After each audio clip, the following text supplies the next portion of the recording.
अस्सलाम वालेकुम and welcome to नया दौर न्यूज़ बुलेटिन। मैं हूं हसन इफ्तिखार, लेकर आया हूं आपके लिए अब तक की ताज़ा तरीन खबरें। सबसे पहली खबर यह है कि पाकिस्तान तहरीक इंसाफ के रहनुमा असद उमर ने सियासत से मुकम्मल तौर पर अलहदगी का ऐलान कर दिया। सोशल मीडिया पर जारी अपने बयान में असद उमर ने लिखा कि मैंने सियासत को मुकम्मल तौर पर छोड़ने का फैसला किया है। पहले भी कह चुका हूँ कि रियासती इदारों के साथ तसादुम की पॉलिसी से मुत्तफिक नहीं हूँ और ऐसी पॉलिसी रियासती इदारों के साथ शदीद टकराव का बाइस बनी है जो कि मुल्क के मुफाद में नहीं।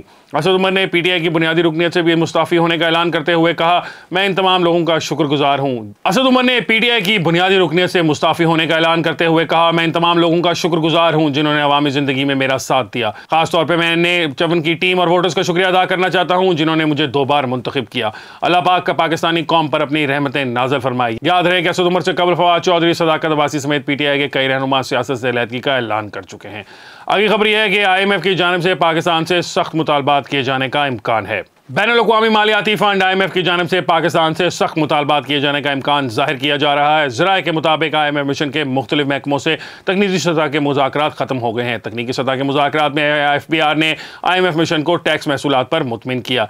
IMF मिशन के फेडरल बोर्ड ऑफ रेवेन्यू, वज़ारत ख़जाना और स्टेट बैंक से पॉलिसी सतह के मुज़ाकरात शुरू होंगे। पॉलिसी सतह के मुज़ाकरात में वज़ीर ख़जाना को सख्त मुतालबात का सामना करना पड़ सकता है। वज़ारत ख़जाना के ज़राए के मुताबिक पॉलिसी सतह के मुज़ाकरात में वज़ारत तवानाई और वज़ारत पेट्रोलियम से भी सख्त मुतालबात किए जा सकते हैं। ज़राए के मुताबिक शेड्यूल के मुताबिक IMF मिशन के साथ माशी टीम के मुज़ाकरात 15 नवंबर तक मुकम्मल होंगे। अगली खबर यह है कि निगरान वज़ीर आला खैबर पख्तूनख्वा आज़म खान इंतकाल कर गए। निगरान वज़ीर आला खैबर पख्तूनख्वा मोहम्मद आज़म खान इंतकाल कर गए। गुज़िश्ता रोज़ निगरान वज़ीर आला खैबर पख्तूनख्वा को तबीयत ख़राब होने के बाद निजी अस्पताल मुंतकिल किया गया था, ताहम वो जानबर ना हो सके। तिबी अमले का बताना है कि आज़म खान को मुख्तलिफ किस्म की बीमारियों का सामना था। इन्हें बुखार और डायरिया की शिकायत थी, जिसके बायस उन्होंने गुज़िश्ता रोज़ सूबाई काबीना के इजलास में भी शिरकत नहीं की थी। आज़म खान की नमाज जनाजा चारसदा में इनके आबाई गाँव में आज दोपहर 3:30 बजे अदा की जाएगी। पेशावर यूनिवर्सिटी से कानून की डिग्री हासिल करने वाले आज़म खान रिटायर्ड ब्यूरोक्रेट थे और उन्होंने असिस्टेंट कमिश्नर और कमिश्नर के ओहदों पर भी काम किया। आज़म खान चीफ सेक्रेटरी और मुख्तलिफ वजारतों के सेक्रेटरी की खिदमत भी अंजाम देते रहे। याद रहे कि आज़म खान को खैबर पख्तूनख्वा की हुकूमत खात्मे के बाद अपोजिशन लीडर की जानिब से पेश किया गया था उनका नाम, जबकि इनाम साबिक वज़ीर आला महमूद खान के सामने रखा गया तो उन्होंने फौरी तौर पर आज़म खान को निगरान वज़ीर आला खैबर पख्तूनख्वा तैनात करने की मंजूरी दे दी और फिर आज़म खान ने 21 जनवरी 2023 को बतौर निगरान वज़ीर आला खैबर पख्तूनख्वा का हल्फ उठाया था। आज़म खान के एक भाई अब्बास खान खैबर पख्तूनख्वा के IG रह चुके हैं, जबकि एक भाई शुजा खानज़ादा वज़ीर दाखिला पंजाब रह चुके हैं। इसके अलावा साबिक MPA ताज मोहम्मद खानज़ादा, गौहर अयूब और उमर अयूब भी इनके करीबी रिश्तेदार हैं। अगली खबर यह है कि खैबर पख्तूनख्वा में नया सियासी बहरान। आज़म खान के इंतकाल के बाद सूबाई काबीना तहलील हो गई। साबिक सेक्रेटरी इलेक्शन कमिश्नर कमर दिलशाद का कहना है कि निगरान वज़ीर आला खैबर पख्तूनख्वा आज़म खान के इंतकाल के बाद निगरान सूबाई काबीना तहलील हो चुकी है। 21 जनवरी 2023 को बतौर निगरान वज़ीर आला खैबर पख्तूनख्वा ओहदे का हल्फ उठाने वाले आज़म खान को गुज़िश्ता रोज़ तबीयत की नासाजी के बायस अस्पताल मुंतकिल किया गया, ताहम वो जानबर ना हो सके और खालिक हकीकी से जा मिले। यूनिवर्सिटी से गुफ्तगू करते हुए साबिक सेक्रेटरी इलेक्शन कमीशन कमर दिलशाद का कहना था निगरान वज़ीर आला KP के इंतकाल के बाद सूबाई काबीना तहलील हो चुकी है, क्योंकि वज़ीर आला के साथ वो मुंसलिक होती है। अगर वज़ीर आला किसी वजह से इस्तीफा दे दें या बरतरफ हो जाएं तो काबीना खुद ही तहलील हो जाती है। कुमर दिलशाद ने कहा कि जब तक नए निगरान वज़ीर आला खैबर पख्तूनख्वा का फैसला नहीं हो जाता, इस वक्त तमाम अख्तियारात गवर्नर के पास चले जाते हैं और सूबे के तमाम इंतजामात गवर्नर चलाएंगे। उन्होंने बताया कि नए निगरान वज़ीर आला खैबर पख्तूनख्वा के लिए सेनेट में कायदे अवान और कायदे हिज़्ब इख्तिलाफ बाहमी मुशावरत से 1 हफ्ते में किसी नाम पर इतफाक से फैसला करेंगे। दोनों बैठकर फैसला करेंगे, फिर 6 रुकनी कमेटी तश्कील दी जाएगी। सेनेट की स्टैंडर्ड कमेटी फैसला करेगी। अगर सेनेट की स्टैंडिंग कमेटी किसी नतीजे पर ना पहुंची तो फैसला इलेक्शन कमीशन करेगा। अगली खबर यह है कि इश्ताल अंगेज गुफ्तगू केस जावेद लतीफ़ और मरीम औरंगज़ेब की हाजिरी माफ़ी की दरखास्त मुस्तरद।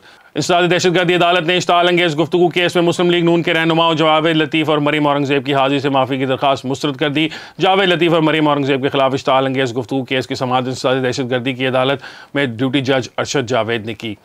थाना ग्रीन टाउन पुलिस ने इश्ताल अंगेज गुफ्तगू केस में मरीम औरंगज़ेब और जावेद लतीफ़ के खिलाफ मुकदमा दर्ज कर रखा है। अदालत ने मरीम औरंगज़ेब की बरीयत की दरखास्त पर प्रोसिक्यूशन से जवाब तलब किया था, जबकि दोनों लीगी रहनुमाओं ने 1 रोज़ा हाजिरी माफ़ी की दरखास्त दी थी। इस्ताद दहशतगर्दी अदालत ने मरीम औरंगज़ेब और जावेद लतीफ़ की हाजिरी से माफ़ी की दरखास्त मुस्तरद की, जबकि मरीम औरंगज़ेब के ज़मानती मसलके भी मुस्तरद कर दिए गए। अदालत ने दीगर शरीक मुल्ज़मान की हाजिरी मुकम्मल करते हुए केस की समाअत 25 नवंबर तक मुलतवी कर दी। अगली खबर यह है कि आने वाले दिनों में बुशरा बीबी की गिरफ्तारी का इम्कान। PTI के मुखी चेयरमैन इमरान खान की अहलिया बुशरा बीबी आने वाले दिनों में संगीत मुश्किलात का शिकार हो सकती हैं। बाखबर ज़राए का कहना है कि नैब वाले कुछ शवाहिद का जायजा ले रहे हैं। अगर तस्दीक हो गई तो बुशरा बीबी की हैसियत गवाह से मुलजिम में तब्दील हो जाएगी।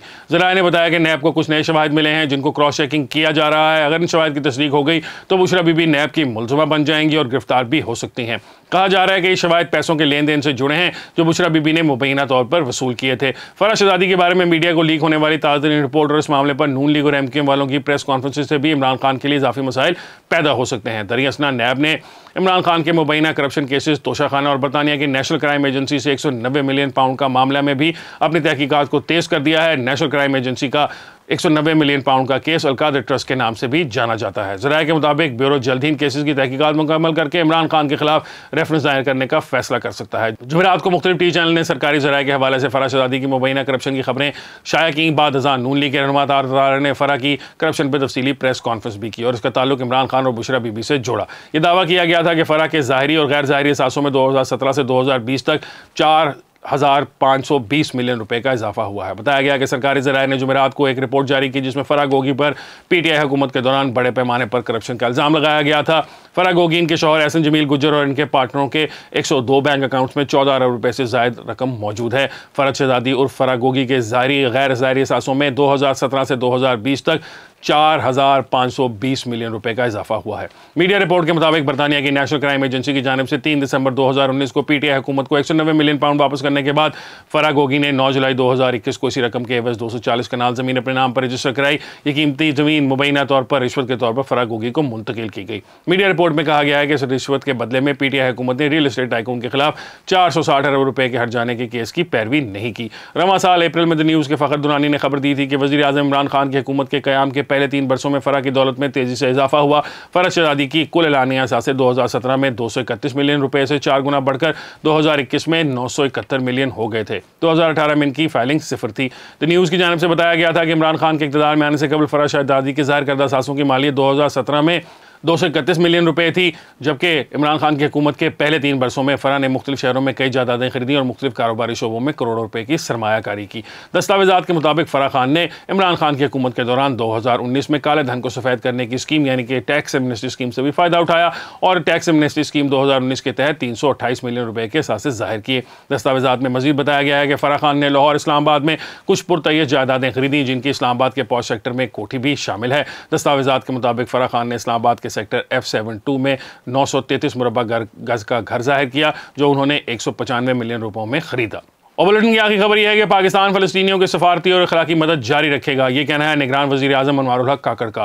निगरान वज़ीर आज़म अनवारुल हक काकड़ ने आलमी क़ुव्वतों के साथ गजा में जारी बर्बरियत पर खामोशी को शर्मनाक करार देते हुए कहा कि पाकिस्तान आलमी सतह पर फ़लस्तीनियों के लिए आवाज़ बुलंद करता रहेगा। सऊदी अरब के दौरे पर मौजूद निगरान वज़ीर आज़म अनवारुल हक काकड़ ने फ़लस्तीन के सदर महमूद अब्बास से भी मुलाकात की। फ़लस्तीनी सदर से मुलाकात के मौके पर वज़ीर आज़म अनवारुल हक काकड़ ने काबिल सेहूनी फ़ौजियों की जानिब से निहत्ते फ़लस्तीनियों के कत्लेआम और नस्लकुशी पर इज़हार अफसोस किया। निगरान वज़ीर आज़म ने यकीन दहानी कराई कि पाकिस्तान फ़लस्तीन के लोगों की सफारती और अखलाकी मदद जारी रखेगा।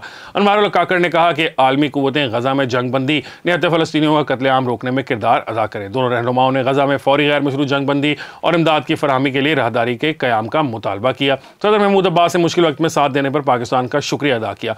ख्याल रहे कि निगरान वज़ीर आज़म अनवारुल हक काकड़ 3 रोज़ा दौरे पर सऊदी अरब में मौजूद हैं जहाँ वो मकबूजा फ़लस्तीन की सूरत हाल पर हंगामी अरब सरबराही कॉन्फ्रेंस पर और इस्लामी ताउन कौंसिल इजलास में शिरकत करेंगे। गजा की सूरत हाल पर गौर के लिए आज रियाज में सऊदी अरब कॉन्फ्रेंस मुकर्रर होगी जिसमें गजा की बिगड़ती हुई सूरत हाल पर तबादला ख्याल किया जाएगा।